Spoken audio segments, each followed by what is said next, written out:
Welcome to lesson 5 of YCT standard course. Today we continue learning about numbers. Today we are learning from 5 to 10. Now let's start. O means 5. Leo means 6. Chi means 7. Ba means 8.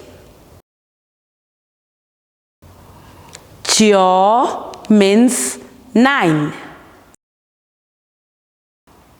Shi means 10.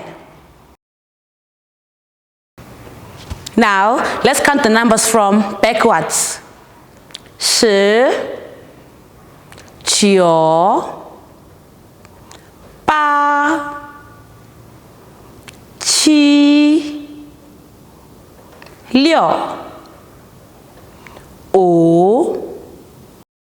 Now, let's count the numbers from 5 to 10.